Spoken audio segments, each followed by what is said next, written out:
কি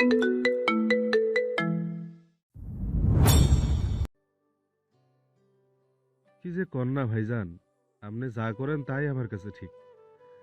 যে আপনার শত্রু সে আমারও শত্রু, কেউ জানবো না। এই মিল্টন সবসময় আপনার লগে আছে। নাজির সন্তুষ্ট হলো। মিল্টনকে সে নিজের ভাইয়ের থেকেও বেশি ভরসা করে, তাই কাঁধে হাত রেখে বলল, এর লাগে তো সব গুরুত্বপূর্ণ গোপনীয় কাজে তোরে ডাকি। মিল্টন খুশি মনে চালকের আসনে গিয়ে বসলো। নওশাদ বসলো তার পাশের আসনে। নাজির দুজনের উদ্দেশ্যে বলল, ভোর হওয়ার আগে গ্রামে ফিরে আসার চেষ্টা করবি, নাইলে লোকজন সন্দেহ করতে পারে। কাল তোর ছুটি বল্টু, সারাদিন বিশ্রাম নিস, হাজিরা পাঠাই দিমু। মিল্টন মাথা নাড়ে ইঞ্জিন চালু করলো। কিছু সময়ের ব্যবধানে কুয়াশার আড়ালে মিলিয়ে গেল গাড়িটি। নাজির সেখান থেকে বাড়িতে চলে এলো। ফটকের দরজা ভালো করে লাগিয়ে ঘরে ঢুকে খিল দিল। আজ তার শান্তিতে ঘুম আসবে। মনে হচ্ছে জীবনের প্রথম দারুণ একটা প্রতিশোধ নিতে পেরেছে সে। ভোরের আলো ফুটে যখন সকাল হলো, তখনই শাহবাড়িতে গতকালের মতো চিৎকার চেঁচামেচি শুরু হয়ে গেল। তবে আজকের চেঁচামেচির কারণটা ভিন্ন। বাইরে থেকে ফরিদার আহাজারি ভেসে আসছে। সেই শব্দ কাঁচা ঘুমটা ভেঙে গেল নাজিরের। দুই হাত মাথায় তুলে আড়মোড়া ভেঙে দরজা খুলে বেরিয়ে এলো। উঠানে মোটামুটি শাহবাড়ির সবাইকে দেখা যাচ্ছে, সাথে আছে আশেপাশের প্রতিবেশীরা। নওশাদ বসে আছে বারান্দায়। এক পলক তাকে দেখে নিমের ডাল ভেঙে মেসওয়াক করতে লাগলো নাজির। প্রত্যেক বেন্যা গেলে গাড়ালি মতো চিল্লেচিল্লি করেন, সমস্যা কি? বাড়িতে আর থাকতে পারবো না? বলল ক্রন্দনরত কণ্ঠে। কাউকে অভিশাপ দিচ্ছেন ফরিদা। নাজির কটাক্ষ করে মনে মনে বিশ্রী এক গালি দিয়ে বলল, তোর মতো মাগির দ কবুল হইব না কখনো। তোরে কুপাইলেও আমার মন শান্তি পাইব না।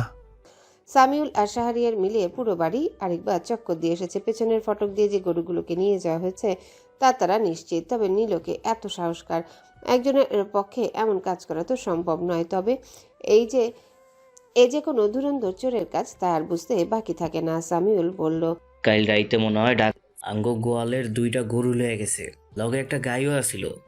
আমিরুল শাহ দুর্বল কণ্ঠে বললেন, কয়দিন আগেও একজন দাম করছিল, কিন্তু আমি বেশি নাই। পরের ঈদে হাটে উঠামো ভাবছিলাম, অথচ হারাম দাদারা সব লইয়া গেল। সব খাটা খুটনি শেষ। লোকটার সাথে বাকিরাও হাই হুতাশ করলেন। একের পর এক ঘটনায় ইতিপূর্বে গ্রামবাসীর মনে মারাত্মক ভয় ঢুকে গিয়েছে। দিন দিন গ্রামটি মানুষের বসবাস অনুপযোগী হয়ে উঠছে। এত ভয় নিয়ে থাকা যায়, অথচ একটা সময় রাত বিরেতে উঠোনে ঘুমিয়েছে গরমের হাত থেকে বাঁচতে। পারভেজ দীর্ঘশ্বাস ফেলে বলল, মাটিতে থুতু ফেলে চোখ রাঙিয়ে পারভেজের দিকে তাকালো নাজির। এতগুলো মানুষ না থাকলে নির্ঘাত ছেলেটার পাছায় দুটো লাথি মারত সে। ইচ্ছেটা দমন করে দাঁতে দাঁত পিষে বলল, নাজির ভাইয়ের 2টা গরুরে যে তোর বা আবার তোর মামা মিল্লা বীজ দিছে, তখন তো একটা কথা কও নাই। এখন নাজির ভাইয়ের গরু নাই নাই দেহা হোগে জ্বালা উঠিছে। জ্বালা মিটাই দিমু একেবারে, চোখ দিয়া দেহ না, গলে যে তালা মারা। পারভেজ চুপসে গেল। আমিরুল শাহ আচানক রেগে গেলেন। কি কইলি? আমি তোর গরু মারছি? আমনে সারার কে টাই মারবো? ছোট চাচা বা চাচি আমনে গোমতো হিংসুটে না। মারলে আপনারাই মারছেন, নয়তো আমরা শালাই মারছে। নাজির, পাটার মতো চিল্লাইবেন না, আমার কান ঠিক আছে। তুই এই কাম করছস? প্রমাণ ছাড়া চুরির অপবাদ দিলে আপনার খবর করে ছাড়মু। এমনিতে নিজে জ্বালা বাঁচি না, আর কত বড় একটা লস খাইলাম। আবার বউটাও বাপের বাড়িত, দৌড় ভাল লাগে না। কলপারে চলে গেল নাজির। মুমিনুল শাহ ঠোঁট টিপে হেসে চলে গেলেন ঘরে। যাই হোক, নাজির যে তাকে বিশ্বাস করে তার বোঝার বাকি রইল না। এদিকে কার চিন্তা আপাতত কমলো। মুখ ধুয়ে কলপার থেকে বেরিয়ে এলো নাজির। হাঁক ছেড়ে ভাইয়ের উদ্দেশ্যে বলল, বলদের মতো এনে বইয়া আছিস কেন? খাইছিস কিছু? নওশাদ দুদিক মাথা নাড়ালো। চোখ দুটো ঘুমিয়ে বন্ধ হয়ে যাচ্ছে। নাজির তাড়া দিয়ে বলল, রানতে পারবো না, আয় বাজার থেকে খাইয়া আইহি, পরে আবার বাইর হইতে হইব, কত কাম আমার। মর্জিনা রান্নাঘর থেকেই বললেন, আমার রান্না শেষ, বাড়ির বাইরে খাওয়া চলবো না। আমনে খান। 2টা বাড়ি মারলে সোপা যাইব গা, চুপচাপ খাইতে আয় গোলাম। তর্কে জড়ালো না নাজির। নিজের কিছু হারালেই ফরিদা অসুস্থ হয়ে যান। আজও ব্যতিক্রম হলো না। নাকের পানি চোখের পানি এক করে তিনি ঘরে চলে গেলেন। রান্না বসালো বিথি। পাশ কাটিয়ে যাওয়ার সময় আমিরুল শাহ চাপা ক্ষোভ নিয়ে বললেন, তুই ছাড়া আর কারো এমন সাহস হইব না নাজির। কামটা ঠিক করলি না। অবুজের মতো করে তাকিয়ে রইল নাজির। মুখ ভার করে বলল, এমন একটা কথা আমরা কইতে পারলেন প্রাণেশ প্রিয় চাচা। এর আগে তো বাড়ির ডাকা দাইছিল আই নাই, আপনি তো সেই ডাকা ধরছি। গত রাতে আপনার সামনে আমি ঘরে ঢুকছি, আবার আপনার সামনে সকালে শব্দ হই না বাইর হইছি, তাইলে সরি, ফজরের নামাজ পড়স নাই তুই? তখন দেহস নাই? নিজের গরুই তো বড়া দেখছি ভোরে, আপনি এটা আসে না গেছে কেমনে জানবো? এত যুক্তির সামনে হার মেনে নিলেন আমিরুল শাহ। নাজির হেসে বলল, কথা শেষ করে সোজা ঘরে চলে গেল নাজির। আমিরুল শাহ হতভম্ব হয়ে সেখানেই দাঁড়িয়ে রইলেন। বুড়ো আর কি বলেছে? কিসের খেলার কথা বলছে নাজির? শীতের মধ্যেই কপালে ঘাম জমল তার। বাম হাতের উল্টো পিঠে মুছে ঘরে চলে গেলেন। সিরাজ নেই, গতকাল বিকেলেই বাড়ি ফিরে গিয়েছে। এর কোনো ঠিক নেই, নিজের মর্জি মাফিক চলে, যেখানে খুশি যায়, যা ইচ্ছা করে। অথচ নিজের প্রয়োজনে আমিরুল শাহ তাকে কখনোই পান না।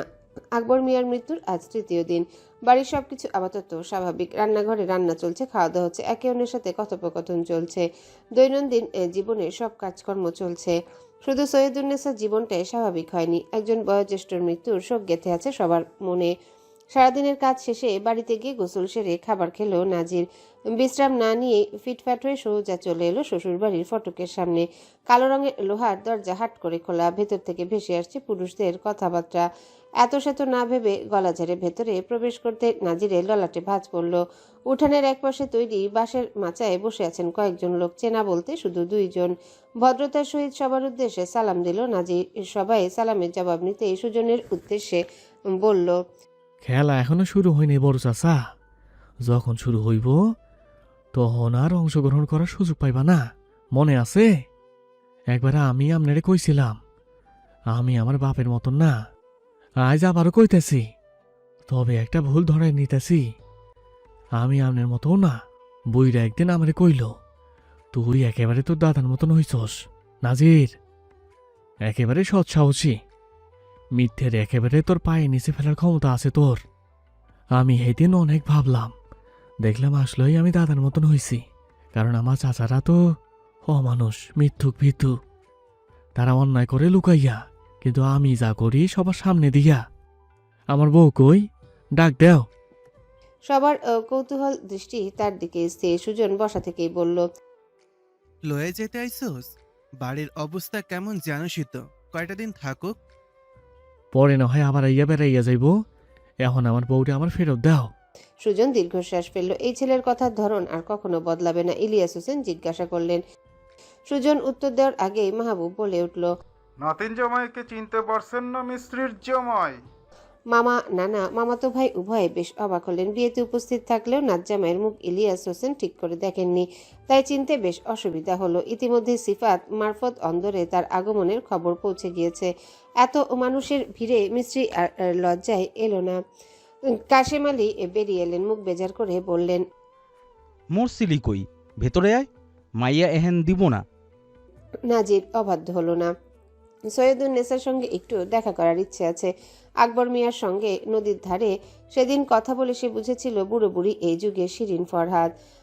কে জানে বুড়োকে হারিয়ে তার কি অবস্থা। যেতে যেতে বলল, আমার বউ আমনে দেওয়া না দেওয়ার কেডা? আমার যখন ইচ্ছা লইয়া যামু। দেখুম এনে, আমনের আম্মাই কই?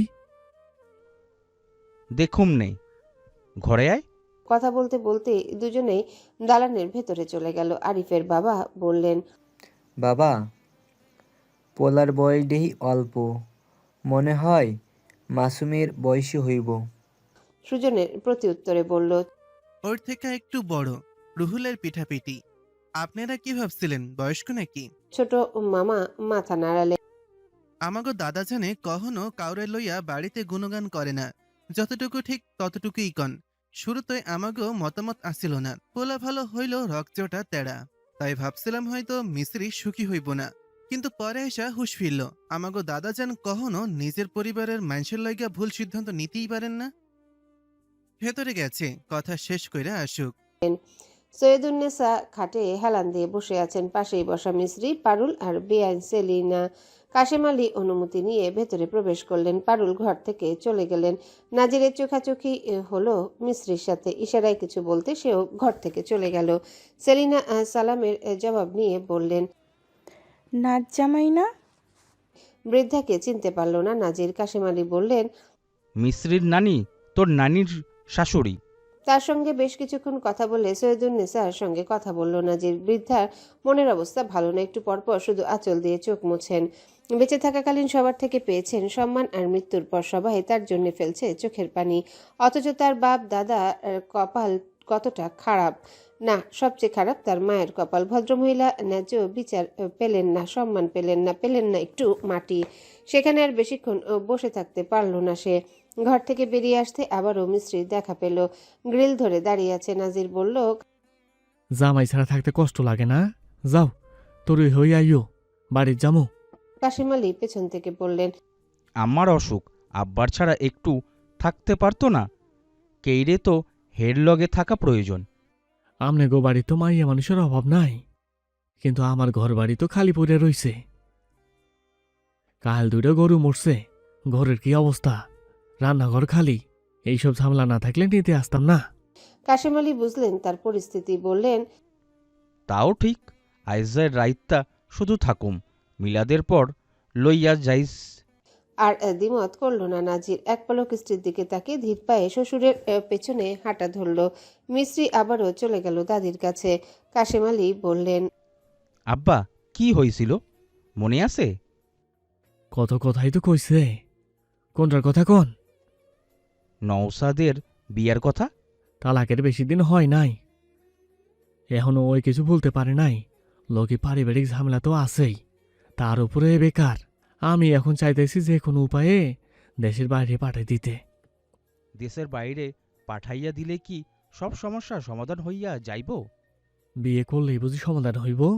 একবার তো করছেই, এখন রোজগার শিখুক, তারপর না হয়।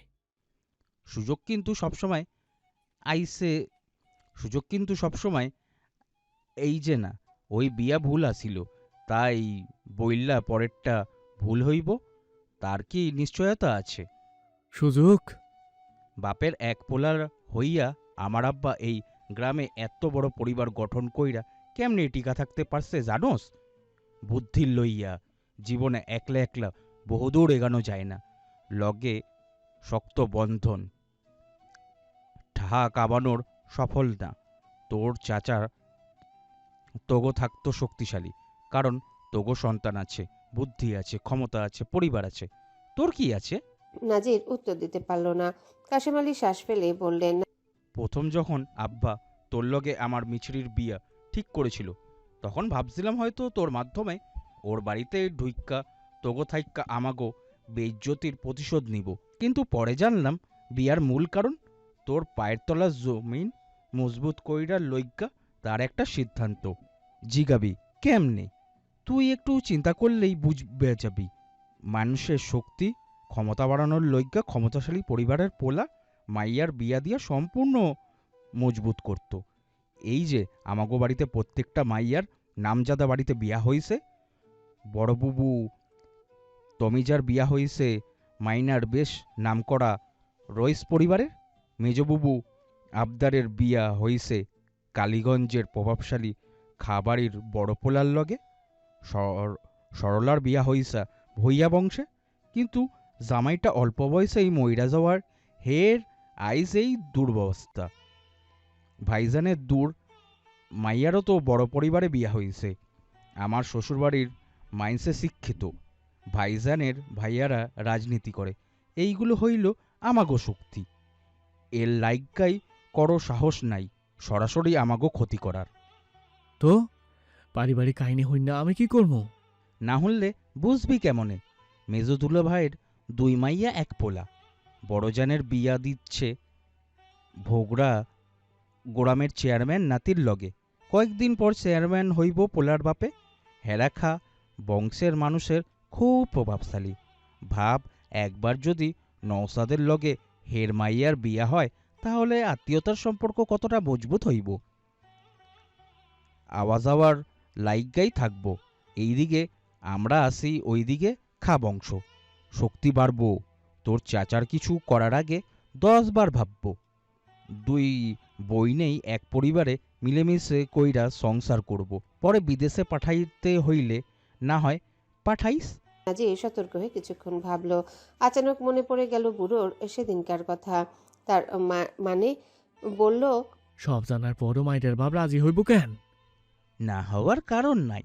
মাইনার লগ্গা উপযুক্ত পোলা খুঁজতেছে। আমি নৌসাদের কথা কইছি, লগে আব্বার যে ইচ্ছা আছিল হেরাই কইছি। আব্বা কথা অনেক মানত। রাজি? তাইলে তাইলে পৃথিবীর যত গণ্ডগোল আছে ওই অর্থ সম্পদ ক্ষমতা লইয়া, এর অনেক সম্পত্তি, কিন্তু পোলা মাত্রই একটা, তাও ছোড়ো।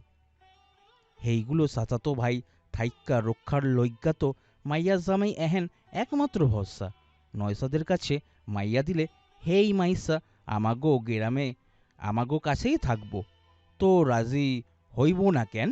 ভাবার লাগে সময় লাগবো। ভাব, তবে বেশি সময় দেওয়ার যাইব না। আমার তোর শত্রু না নাজির, তুই আমার একমাত্র আদরের মাইয়ার স্বামী।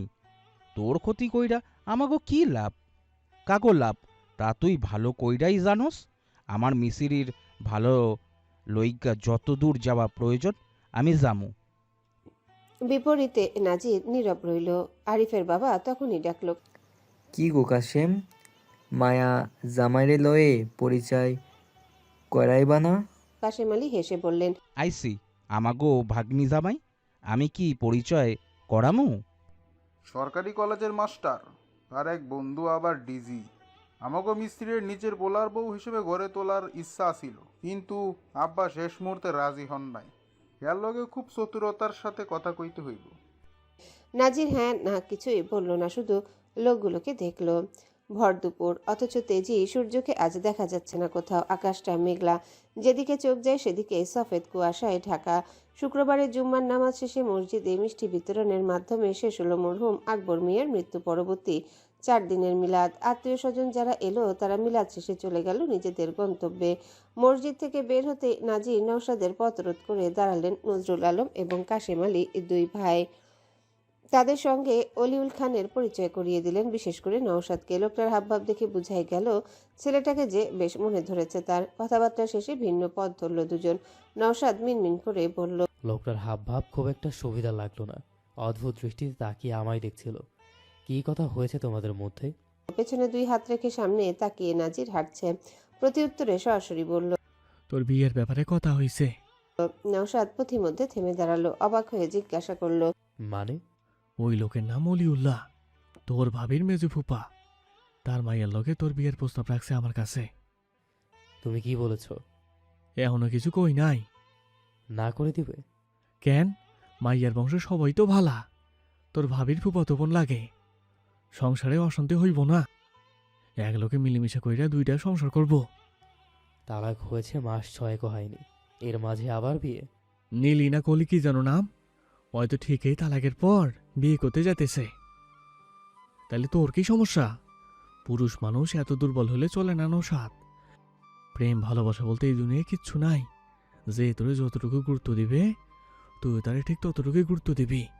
বেশি দিতে গেলে মাংনা মারা খাবি। তুমি জানলে কিভাবে? জানছি একভাবে। তোরে যে আবার ভূমি অফিসে যাইতে কইছিলাম, গেছিলি? হ্যাঁ। কি বুঝলি? তুমি যা বলেছ তাই ঠিক।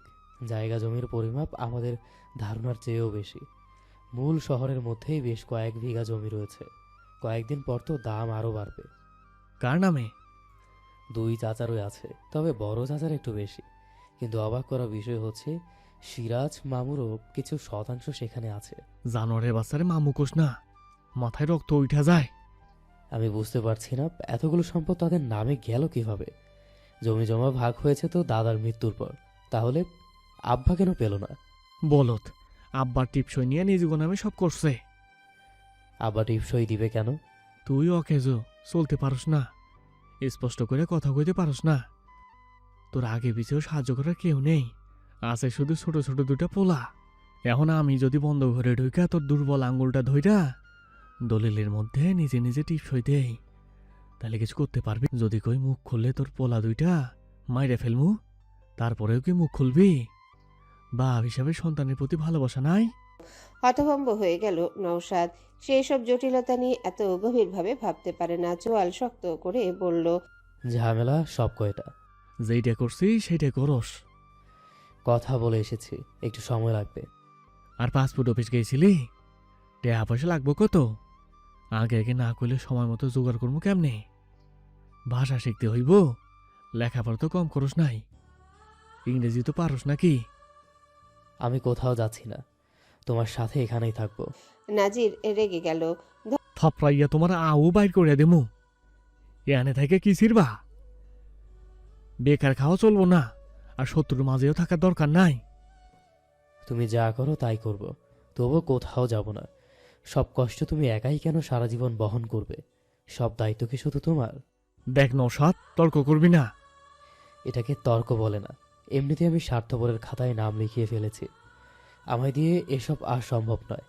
আমার কি দায়িত্ব বলতে কিছু নেই? সব জানার পরেও তোমাকে একা রেখে চলে যাব? কখনো না।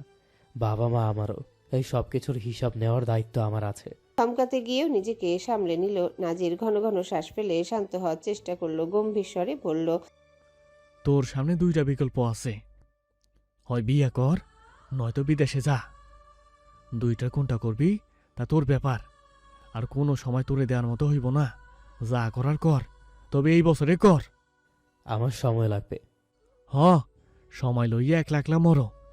আমার বউয়ের টাকা পড়ে নাই তোমারে রান্ধাইয়া খাওয়াইতে। নওশাদ ভিন্ন পথ ধরল। নাজির চেঁচিয়ে জিজ্ঞাসা করলো। কই যাস কিরে? নওশাদ উত্তর দিল না। গন্তব্যহীন পথে হাঁটা ধরল। সেদিকে কিছুক্ষণ তাকিয়ে থেকে দীর্ঘশ্বাস ফেলল নাজির। সেও আর দাঁড়ালো না, চলে গেল নিজের কাজে। বিল্লাল ভাইয়ের দোকানে গিয়ে গরুগুলোর একটা ব্যবস্থা করতে হবে।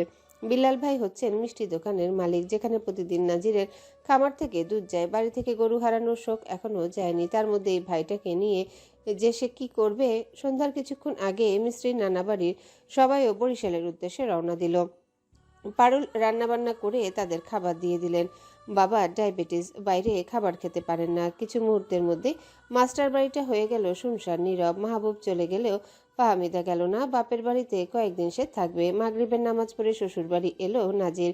মিস্ত্রি যেন তার অপেক্ষাতে এতক্ষণ বসেছিল। আপাদমস্তক কালো বোরখা নিকাব দিয়ে আবৃত। নাজির শহর থেকে এনে দিয়েছিল তাকে। দীর্ঘদিন সংসার ছেড়ে বাপের বাড়িতে আর মন টিকছে না তার। এই বিশাল বাড়িটা দাদাজান ছাড়া শূন্য লাগে। বাড়ির সবার থেকে বিদায় নিয়ে বের হলো দুজনে। বহুদিন পর পাশাপাশি হাঁটছে তারা। দূরের কোনো এক গাছে পেঁচা ডাকছে। গুরুজনরা থাকলে নির্ঘাত বলতো, অসময়ে পেঁচার ডাক শুনে মানেই অশুভ কিছু হতে চলেছে, খারাপ লক্ষণ। কিন্তু নাজির কুসংস্কার বিশ্বাস করে না। আমাদের একজন সৃষ্টিকর্তা আছেন, তিনি থাকতে জগতের কোনো অশুভ শক্তির ক্ষমতা আছে নাকি সৎ বিশ্বাসী মানুষদের অনিষ্ট করার? নীরবে দুজন হাঁটছে। এই লোকের নীরবতা এখন আর মিস্ত্রির ভালো লাগে না, তাই সে নিজেই বলে উঠল, বাড়িতে গিয়ে রান্না বসাতে হবে। বাজার সদাই কিছু আছে? দুপুরে কি খেয়েছেন? বাড়িতে গিয়া চুপচাপ শুইয়া থাকবা, তোমার কিছু করতে হইব না। তাহলে খাবো কি? দুপুরে ছোট চাষির ঘরে খাইছি, সকালে বাজার করে আনছিলাম, বিকালে রাতের লাইগা তারি দিয়ে রান্ধাইছি। মিস্ত্রি সন্তুষ্ট হয়ে মুচকি হাসল। স্বামীর হাত জড়িয়ে ধরে হাঁটতে হাঁটতে আহ্লাদি সুরে বলল, কত ভালো যত্নশীল আমার স্বামী। ঢং। হাত ছাড়িয়ে নেওয়ার চেষ্টা করলো নাজির, কিন্তু মিস্ত্রি ছাড়ল না। বাড়ি পৌঁছানো পর্যন্ত সেভাবেই শক্ত করে ধরে রাখলো। উঠোনে নারীরা বসে গল্প করছে। রাত হয়ে যাওয়ার পরেও কলিমের মা আজ শাহ বাড়িতে বসে আছেন। কলিমকে নিয়ে রাতের খাবার খেয়ে তারপর তাকে বাড়ি ফিরতে বলেছেন ফরিদা। তাদের দেখতেই ফরিদা জিজ্ঞাসা করলেন, আয়া পড়ছস তোরা? নাজির উত্তর দিল না। তালা খুলে ঘরে ঢুকলো। আজকাল এই মহিলাকে সে এড়িয়ে চলে, ডাকলেও সাড়া দেয় না, মুখের দিকে তাকায় না। ইচ্ছে করে জানে মেরে ফেলতে, কিন্তু এত সহজ মৃত্যু কি আর এদের দেওয়া? আকাশসম পাপের সাজা কখনোই সহজ হতে পারে না। ফরিদা দীর্ঘশ্বাস ফেলে বললেন, পোলাটার যে কি হইছে, এখন আর কথা শুনে না। সংসার আলাদা হওনের পর থেকে এড়াইয়া চলে। কলিমের মা বললেন, এখনো বুঝতেছেন না ভাবি? আমি তো আগেই কইছিলাম, কান পড়া দিছে। শ্বশুরবাড়ির মেয়া ঘরে তুললে এই অবস্থাই হয়। হ্যারাই বিষ ঝালতাছে, তাবিজও করতে পারে। ফরিদা মুখ ভার করে বসে রইলেন। চিন্তা কিছুতেই যেন তার মাথা থেকে যাচ্ছে না। আসলে কি বউটা কান পড়া দিচ্ছে? সেও শাশুড়ির পথে হাঁটলে তো বড়ই অসুবিধে। মর্জিনা ফটকের দরজা লাগাতে লাগাতে বিদ্রুপ করে বললেন, পোলার এতদিনের সুবুদ্ধি হইছে, কাল নাগিন চিন্না হেলাইছে। তুই বুঝি ভালা তো তোর জামাইয়ের লাইগা এখনো সোজা হইয়া দাঁড়াই থাকতে পারছস? জামাইয়ের লেগা আমার হেডামে দাঁড়াইয়া আছি। আমার বাপ ভাইয়ের ক্ষমতায় এই শাহ বাড়ির রাজ কইরা খাইতাছি। এখন তো আমার আবার তিনটা পোলাও আছে। এত দেমাগ ভালা না। আমিও তো ওইটাই কই।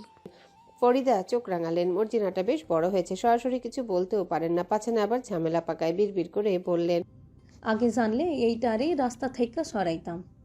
বিষ মাগি, এখন আমার লগে আরেকটা আইয়া জুটিয়েছে। কলিমের মা কিছু বললেন, কিন্তু তিনি তা শুনলেন না। উঠে দাঁড়ালেন। কলিম আইলে ভিতরে ডাক দেইস, রাইতের খাউন খাইয়া বাড়িতে ফিরবি। কলিমের মা খুশি মনে মাথা নাড়ালেন। পোশাক বদলে হাত মুখ ধুয়ে এসেছে মিস্ত্রি। যত্ন করে সাজানো গোছানো ঘরটার বিশ্রী অবস্থা দেখে রাগে ভ্রুজোড়া কুঁচকে গেল তার। সব জিনিসপত্র এলোমেলো হয়ে আছে। আলনার পোশাকগুলো ভাঁজ ছাড়াই একটার উপর আরেকটা রাখা। বিছানাটা কতদিন ধরে ঝাড়া হয় না কে জানে। বিয়ের পর পুরুষ মানুষগুলো কেন যে পরিষ্কার পরিচ্ছন্নতা ভুলে যায়। ওই অবস্থাতেই কোমরে আঁচল গুজে ঘর পরিষ্কার করলো সে। জায়গার জিনিস জায়গায় গুছিয়ে ক্লান্ত দেহ নিয়ে বসে পড়ল বিছানায়। নাজির বাইরে থেকে এলো। ঘরে এসে পরনের শার্টটা বদলেই কোথায় যেন চলে গিয়েছিল। মিস্ত্রি তাকে দেখে অভিযোগে সুরে বলল, পাড়ার মধ্যে ঘর এলোমেলো করে রেখেছিলেন কেন? আগে তো এমন ছিলেন না। তুই পাডি আগে কি বউ আসিল? মুখ সামলে সামলামু না? যান, কথা বলবেন না। 100 বার কমু, ঠিকই তো আসিল। জীবনে কোনো প্রেম করো নাই। ওদিকে মামাতো ভাইয়ের লগে বিয়া ঠিক হয়েছিল, আমারে রাইখা পালাইয়া যাইতেছিলা, যুক্তি কি দিবা? এসব কে বলেছে? যার ইচ্ছা হইছে কইছে। বিয়ে ঠিক হলেই যে প্রেম থাকতে হবে এমন কোনো কথা নেই। আমি মেয়েটা খুবই ভালো এবং ভদ্র। এমন মেয়ে পাওয়া আপনার 14 পুরুষের ভাগ্য। নাজির জিতেছে। হাততালি দিয়ে বাহবা দিল মিস্ত্রি।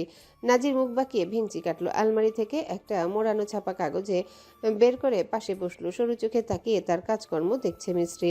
মোড়ানো কাগজটা খুলতে বেরিয়ে এলো খয়েরি রঙের বেশ কতগুলো কাচের চুড়ি, সাথে একটা আলতার বোতল। স্ত্রীর হাত টেনে নিয়ে একে একে চুড়িগুলো পরিয়ে দিল নাজির। ফর্সা হাত দুটোতে খয়েরি চুড়িগুলো যেন আরো বেশি ফুটে উঠল। মিস্ত্রি জিজ্ঞাসা করলো, কি উপলক্ষে? হেই দিন না আবদার করলা? বহু বছর পেরিয়েছে। শুনতে পারো তুমি? আপনার থেকে ভালো পারি। আইসা, এতদিন পর কি মনে করে? কথায় কথায় রাগ কইরো না তো তারামন বিবি। ঝামেলায় আসিলাম, তাই কোনো কথা মনে আসিল না। সময় সুযোগ পাই নাই। আজ শহরে গেছিলাম, তাই ফেরার পথে লইয়া আইছি। তারামন বিবি? আরেকবার এই নামে ডাকলে খবর করে ছাড়বো একদম। এবার বলেন, শহরে গিয়েছিলেন কেন? গোয়ালের গাভী 2টা মারা গেছে। চমকে উঠল মিস্ত্রি। কিভাবে? কেউ বিষ দিছে। কে? কি জানি, আপনি জিজ্ঞেস করেননি? জিগাইলে কইয়া দিব। তাও ঠিক, নিশ্চিত বাড়ি কেউই করেছে। না হলে কার সাহস আছে এমন জাদ্রের লোকের সম্পদে হাত দেওয়ার? জীবনের মায়া নেই আমি জাদরেল? তো কি? বউয়ের সামনেই মাঝে মধ্যে একটু মিষ্টি মিষ্টি, বাইরের লোকের সামনে তো ভয়ঙ্কর। আমি জানি না ভেবেছেন? হ, যাই না উল্টাইয়া দিছ। অপরজনীয় মানুষের সাথে ভয়ঙ্কর থাকাই ভালো। মানুষ সবসময় শক্তের ভক্ত, নরমের জম। ক্ষুধা লাগছে, পাকনামি বাদ দিয়ে আইও, খাইয়া ঘুমাই পড়ি। আপনি খান, আমি এখন পায়ে আলতা লাগাবো। যা ইচ্ছা করো, আমার সামনে আইয়া ঢং করো না, আমি একটুও দেখবো না। আপনি না দেখলে জাহিদকে ডেকে এনে দেখাবো। নাজির চোখ রাঙালো। দিন দিন তার বউটা একেবারে তার মতো হয়ে যাচ্ছে, মুখে কিছু আটকায় না। নাজির একাই খেতে চলে গেল। মিস্ত্রি রাত জেগে আলতা রাঙালো 2 পায়ে। চুড়িগুলো খুলল না, বরং পরনের পোশাক বদলে পড়ল বিয়েসে লাল টুকটুকে বেনারসি শাড়ি। তাকাবে না বলেও সেই রাতেই তার চিরল বিরল রূপ দেখে নাজির শাহ মারাত্মকভাবে পিছলে গেল। কনকনে শীতের রাতে উঠল প্রেমের ঝড়। দুঃসময়ের মেয়াদ বেশি হলেও সুসময় আর শোকের দিনগুলো খুব দ্রুতই যেন কেটে যায়। 2 সপ্তাহ 2 পেরোলো।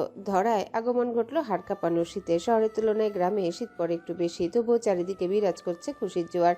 আর কয়েকদিন পরে বাড়িতে বিয়ে, নাজমুলের বিয়ে। চেয়ারম্যানের ডেরায় ছোটখাটো মদ্যপানের ব্যবস্থা করা হয়েছে। আমিরুল শাহ, সিরাজুল্লাহ সহ বেশ কয়েকজন গণ্যমান্য মানুষও উপস্থিত সেখানে। শুধু মুমিনুল শাহ অনুপস্থিত।